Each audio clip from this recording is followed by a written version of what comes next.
کیا کوئی اس کی تصدیق کر سکتا ہے؟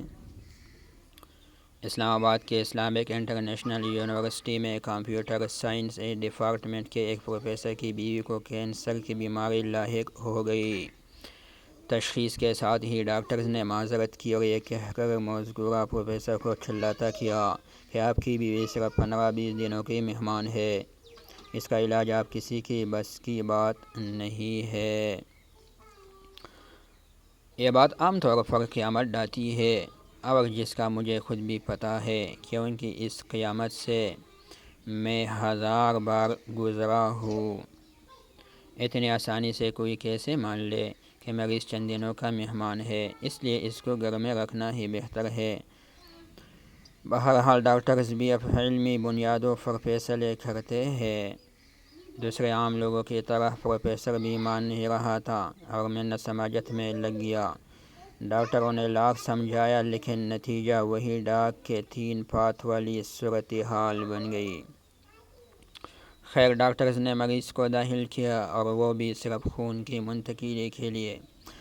پروفیسر صاحب کو لیگل ڈاکومنٹیشن کا کہا گیا، اس لیے وہ اسلامک انٹرنیشنل یونیورسٹی کی طرف فلک جھپکتے ہی پہنچ گیا۔ اب یہاں سے اصل کہانی شروع ہوتی ہے۔ پروفیسر صاحب جیسے ہی یونیورسٹی سے نکلے تو ایک سفید ریش بزرگ گاڑی کے آگے کھڑے ہو گئے۔ پروفیسر صاحب چونکہ جلدی میں تھے، کیونکہ اس کی شریک حیات زندگی اور موت کی جنگ لڑ رہی تھی، تبھی آگے بڑھنے کی بہترین کوشش کی، لیکن ناکام رہے۔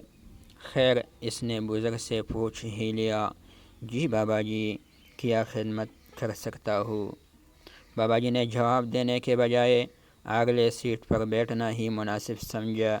وہ جیسے ہی بیٹھ گئے، پروفیسر صاحب دوبارہ گویا ہوئے میں کہا، آپ کو ڈراپ کروں؟ آپ اسے اتفاق کہے کہ بابا جی کی منزل بھی اس ہسپتال کے آس پاس ہی تھی جہاں پروفیسر صاحب کی بیوی داخل تھی۔ دونوں جب روانہ ہوئے تو بابا جی نے ہاتھ میں پکڑی ہوئی لاٹھی کو جھنبش دی، ایک سرد آہ بھری، اور پروفیسر کی طرف دیکھ کر کہا، آپ کی بیوی کینسر کے ساتھ نبرد ہے۔ ڈاکٹروں نے جواب دے دیا ہے، آپ میری بات مان لیں اور اپنی بیوی کو آج کے بعد دما سے یعنی ازرقے کا پانی شروع کر دے۔ اللہ نے چاہا تو شفا نصیب ہوگی۔ کینسر کا بس یہی ایک ہی علاج ہے۔ پروفیسر نے جیسے ہی یہ باتیں سنی تو اس پر لرز طاری ہو گیا اور حیران ہونا بجا تھا، کیونکہ بابا جی کو اس نے زندگی میں پہلی بار دیکھا تھا، اور جس نے اس کی پوری کہانی اسے بتا دی تھی۔ اس نے بہت کوشش کی بابا جی سے یہ پتہ لگانے کی کہ وہ کون ہے اور یہ سب کیسے جانتا ہے، لیکن بابا جی کے دبدبے کے سامنے وہ لاچار نظر آیا۔ بابا جی جب گاڑی سے اتر رہے تھے تو یہ اس کے آخری الفاظ تھے، دماسا مسلسل دیتے رہنا اور سورہ رحمان کی تلاوت بھی سناتے رہنا، 1-2 مہینے میں آپ کو پتہ لگ جائے گا۔ پروفیسر ویسے بھی ڈاکٹر سے مایوس ہو چکا تھا۔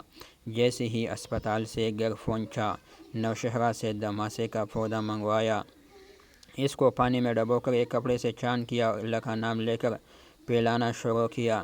میں نے جب کہانی یہاں تک سنی تو چونکہ مجھے بھی ضرورت تھی، اس لیے سیدھا اسلام آباد پہنچ گیا اور مذکورہ پروفیسر، جس کا نام شکیل شاہ تھا، سے اس کے رہائش گاہ پر ملا۔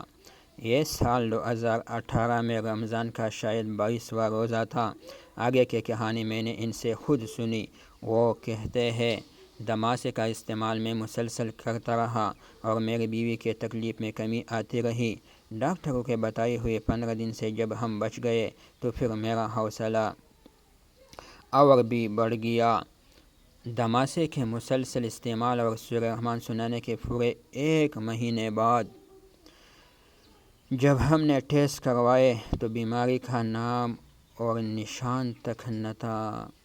میں پورے 2 گھنٹے اس کے ساتھ بیٹھا تھا۔ میں نے بابا جی کے حوالے سے پوچھا تو اس نے ایک حیران کن کر دینے والی بات کہی۔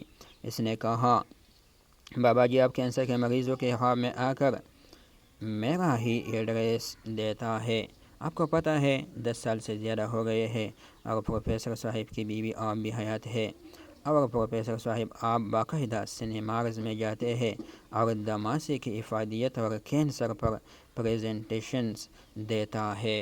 اس کے پاس ان مریضوں کی باقاعدہ لسٹ تھی جو شفا یاب ہو چکے تھے۔ دماسے کو پشتوں میں ازرقی کہتے ہیں، اور وہ لوگ جو 70 کی دہائی میں جوان ہو رہے تھے ان کو مذکورہ پودے کے بارے میں سب کچھ معلوم ہے۔ سبسکرائب ٹو ابن وزیر نشریات چینل۔ Thank you.